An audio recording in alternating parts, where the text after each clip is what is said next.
I bought the house to start over. Divorced at 37. Burnt out from city life. All I wanted was quiet. A place to breathe again. It was a one-story ranch house outside Olympia, Washington. Built in 1953. Ivy climbing the siding. A gravel driveway. Smelled like old wood and rain. It wasn't perfect, but it was mine. The first night there, I didn't unpack. I just laid on the floor, arms spread, soaking in the silence.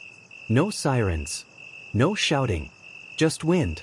For the first time in months, I slept like a baby. That didn't last long. It started the third night.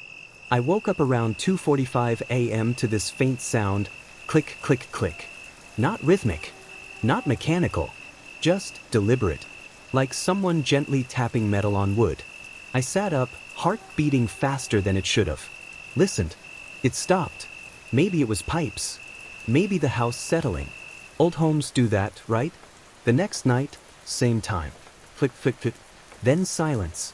I checked every room. Nothing. I even stepped out onto the porch. Nothing but the sound of wind pushing trees around like tall ghosts. I convinced myself it was nothing. A week later, things escalated. I came home from work and found the back door unlocked. I never leave it that way. Inside, nothing looked taken. But little things were off. My kitchen chair slightly pulled out. A cabinet door half open. One of my socks on the hallway floor. Not the pair. Just one. I called a locksmith and had the locks changed the next morning. Still, every night, I barely slept. My eyes burned at work. I kept the lights on all night like some kid afraid of the dark. One night I decided to record it. I placed my phone on the floor by the vent in the hallway and let it run. What I heard the next morning made my stomach drop. It wasn't just clicking. There was breathing. Human breathing. Ragged. What? Close. I played it back 3 times, just to make sure I wasn't imagining it. Nope. Someone, or something, was under my house. I called the police. The responding officer, a younger guy, looked unimpressed as I explained what I'd heard. Animals sometimes get in through the vents, he said. Raccoons, squirrels. They sound human when they're close. I don't think it's an animal. He humored me and walked the property. We checked the crawlspace hatch behind the house. Rusted shut. If someone was under here, he said, tapping the wood with his flashlight, they're gone now. But that night, the clicking was louder. Closer. So I went under. The next morning, fueled by adrenaline and cheap coffee, I pried the hatch open. It groaned like something trying to warn me. I crouched and slipped inside, flashlight shaking in my grip. The crawlspace was barely 3 feet high. Dirt floor. Covers. A smell like wet dog and mildew. 10 feet in I found it. A nest. Old blankets. Candy wrappers. An empty water jug. A torn sweatshirt with faded blood stains. Someone had been living here. I backed out fast, stomach turning. This wasn't a raccoon. I called the cops again. This time, 2 officers showed up. They searched, asked a few questions, took a report. That's all. They didn't seem surprised. You'd be shocked how often this happens, one said. Transient types find a safe place, sneak in and out when you're at work. Sometimes they watch for weeks first. He said it like he was telling me the weather. I couldn't sleep that night. I kept thinking, watched for weeks. Had someone been watching me shower? Sleep? I installed cameras around the house the next day. Motion lights. New locks. Reinforced the hatch with screws. For a while, things went quiet. But 2 weeks later, I found a note taped to the outside of my bedroom window. Just 5 words, written in messy block letters. I never really left, smiley face. I moved out that weekend. Sold the place at a loss. I didn't care. I just wanted out. The new owner was a single mother. I warned her. Gave her the full story. She smiled politely, said she'd handle it. I don't know if she ever heard the clicking. I hope she didn't.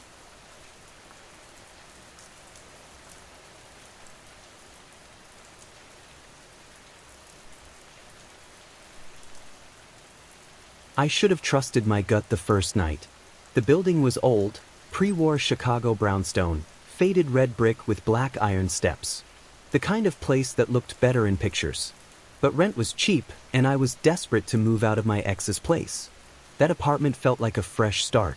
Unit 203. The previous tenant left in a hurry, the landlord said. Job transfer. No drama. I didn't ask questions. But now I wish I had. It started small.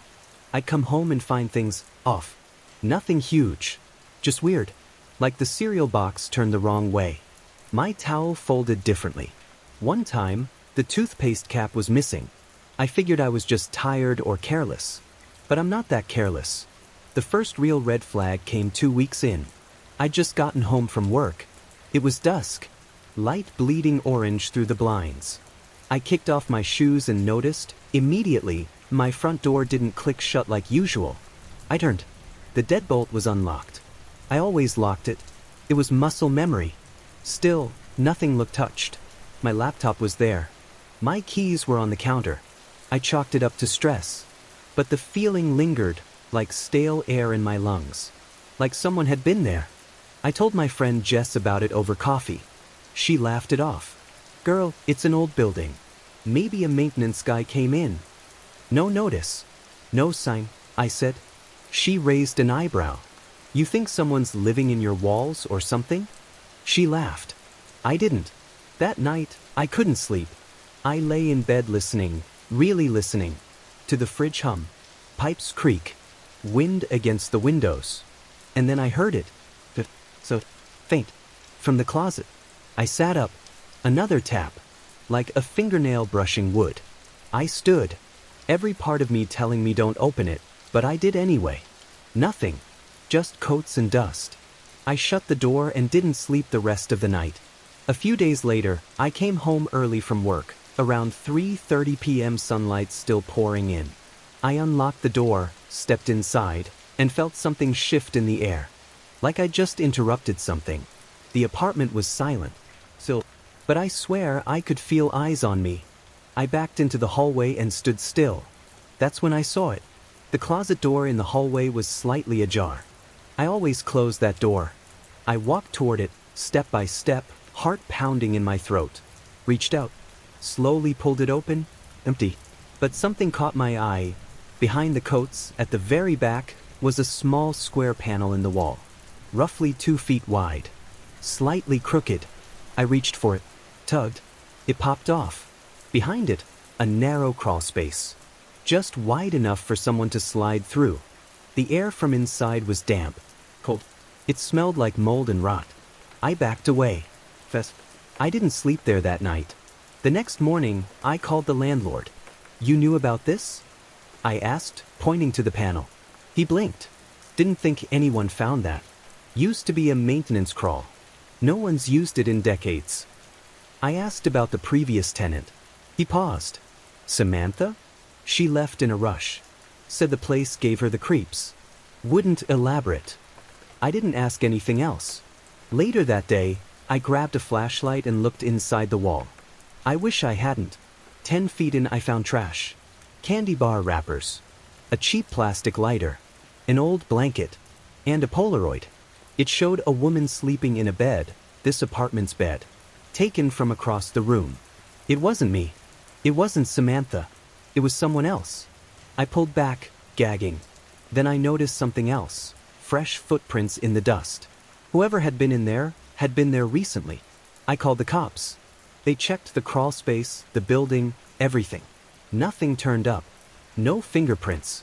No signs of forced entry. Could be a squatter, one officer said. Or someone with a key. Change your locks. That was it. I had the locks changed that afternoon. Bought a camera. Slept with a knife under my pillow. A week later, I checked the camera footage. At 3:17 a.m., the closet door creaked open. No one walked out. But the door opened. Then, 30 minutes later, it slowly shut. I moved out that day. I left furniture behind. Canceled the lease. Didn't care. I stayed at Jess's for a while, then found a newer building with sealed vents and concrete walls. A month later, I got curious and searched apartment 203 online. Buried in old news clippings, I found something. In 2008, a tenant reported a break-in. A man had been living in the crawl space, watching her for weeks. She only found out when he tried to crawl into her room while she was sleeping. She moved out. He was never caught. The building never mentioned it again.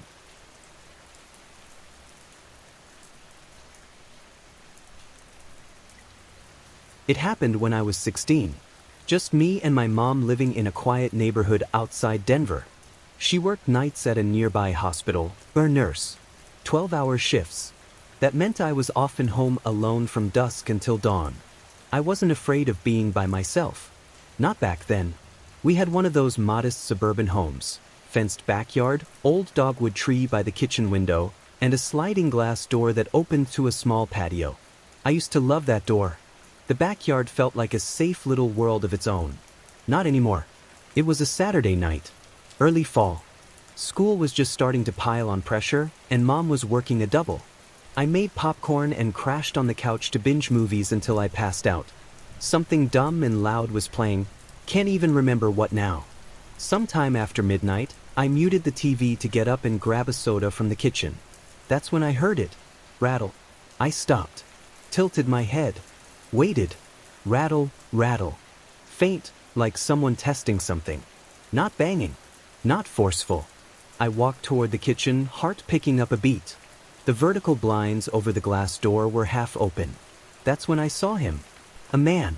Standing just outside the sliding door. His face partially hidden by the angle of the blinds. A hoodie covering most of his head. Hands pressed against the glass. Fingers splayed. He was staring in.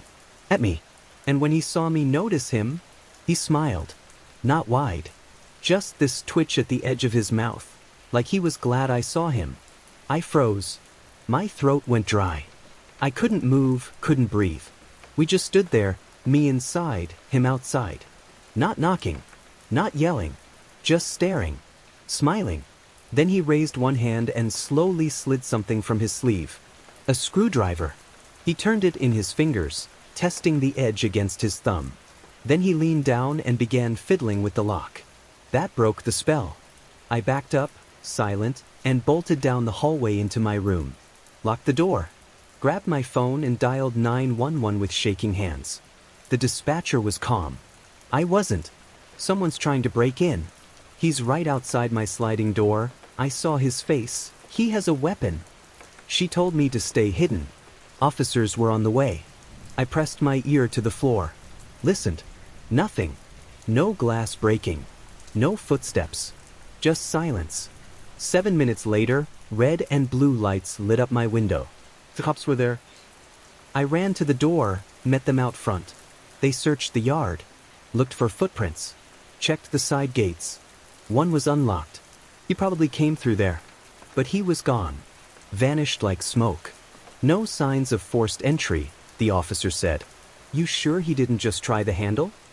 He had a screwdriver, I whispered. He smiled at me. They didn't find the tool. No prints on the glass. Nothing on the camera. I didn't even know we had above the garage. Just a blurry shape crossing the lawn. That was it. They said he was likely a would-be burglar.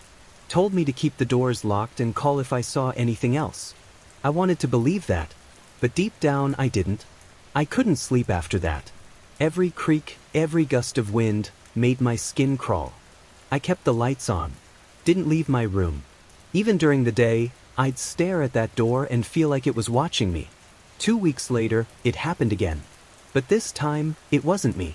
The girl who lived across the street, Kayla, was found dead. She was a year older than me. Quiet.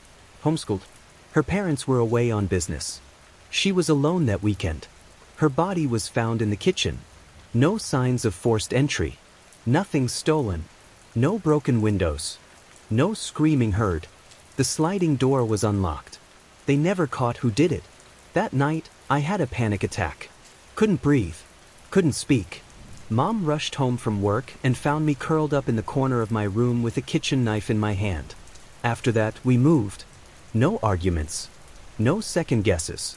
We left everything behind. That was 8 years ago. I live in a high-rise now. 3rd floor. Windows only. No sliding doors. But sometimes, late at night, I catch myself staring at the balcony glass. Waiting. Just waiting. For a shape to appear. for a smile in the dark, for the sound of metal against glass. Rattle, rattle. Because I know what I saw that night. And I know he wasn't there to steal. He was waiting for something. Or someone.